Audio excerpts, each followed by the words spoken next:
Pemirsa, Presiden Joko Widodo menggelar rapat terbatas membahas protokol tatanan baru atau new normal yang produktif namun aman dari COVID-19.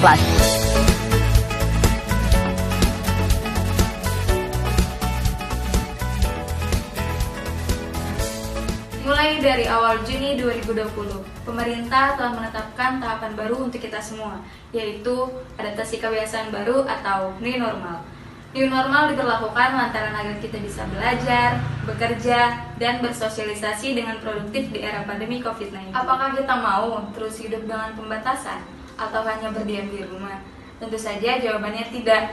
Kita ingin kembali belajar, beraktivitas, dan bersosialisasi di era pandemi. Hal ini bisa dilakukan kalau kita beradaptasi dengan kebiasaan baru, yaitu disiplin hidup sehat dan selalu menerapkan protokol kesehatan secara ketat. Kebiasaan baru untuk hidup lebih sehat harus terus-menerus dilakukan, baik di lingkungan masyarakat maupun setiap individu, sehingga menjadi norma sosial dan norma individu baru dalam kehidupan sehari-hari. Bila kebiasaan baru tidak dilakukan secara disiplin atau hanya dilakukan oleh sekelompok orang saja, maka hal ini bisa menjadi ancaman wabah gelombang kedua. Kebiasaan lama yang sering dilakukan seperti bersalaman, cipika-cipiki, cium tangan, berkerumunan, dan bahkan malas cuci tangan segera ditinggalkan karena mendukung penularan COVID-19.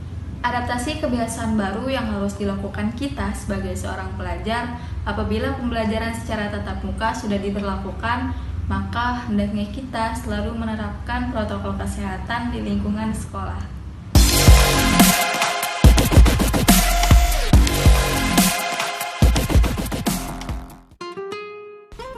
Gunakanlah masker atau penutup muka saat pergi ke sekolah dan pada saat belajar. Tetap jaga jarak Anda dengan teman antara 1 sampai dengan 2 meter. Biasakan mencuci tangan ketika tiba di sekolah. Tetap membawa hand sanitizer dan bersalamannya dari jarak jauh dulu ya. Gimana? Cukup mudah kan? Yuk tetap patuhi protokol kesehatan agar kita terhindar dari COVID-19. Dan tetap andalkan Tuhan, saling mendoakan agar kita terbebas dari ujian. Hindari virus corona dengan gaya hidup yang lebih sehat, produktif, dan menyenangkan selama di rumah.